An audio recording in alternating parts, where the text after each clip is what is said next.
স্ত্রীর সাথে ভালোবাসা তৈরি করেন, সন্তানদের সাথে ভালোবাসা তৈরি করেন, বোনদের সাথে ভালোবাসা তৈরি করেন, প্রতিবেশীর সাথে ভালোবাসা তৈরি করেন।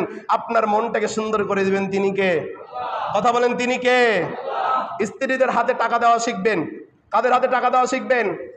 এখন বলবেন না হুজুর এটা কথা একমত হতে পারলাম না। স্ত্রীকে আমি বাজার করে এনে দিই, মোংলা কিনে এনে দিই, পেঁয়াজি কিনে এনে দিই, জিলাপি কিনে এনে দিই, মিষ্টি কিনে এনে দিই, তাকে আমি গোস্ত কিনে দিয়েছি, মাছ কিনে দিয়েছি, ডিম কিনে দিয়েছি, সব কিছুই তো তাকে দিয়েছি, আবার টাকা তার হাতে টাকা লাগবে কেন?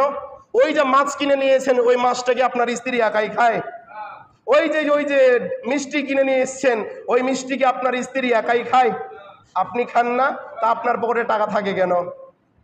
স্ত্রীর হাতে টাকা জমা দিলে কিছু উপকার না হলে আপনি বিপদে পড়ে গেলে আপনার উপকার হবে ইনশাল্লাহ।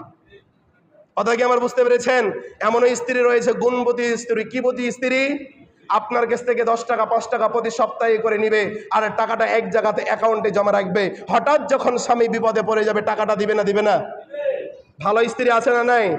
তো এই জন্য বলি আপনাদেরকে, স্ত্রীদের কাছে প্রতি সপ্তাহে হলো একটা ব্যাংকের মতন করে জমা রাখবেন, 10 টাকা 20 টাকা। এই টাকার ভিতরে বরকত দিবে তিনি কে? কথা বলেন, এই টাকার ভিতরে বরকত দিবে তিনি কে? আর নিজের বোনদেরকে ভালোবাসবেন না বাসবেন না? নিজের ভাইদেরকে ভালোবাসবেন না বাসবেন না? নিজের প্রতিবেশীদেরকে ভালোবাসবেন না বাসবেন না?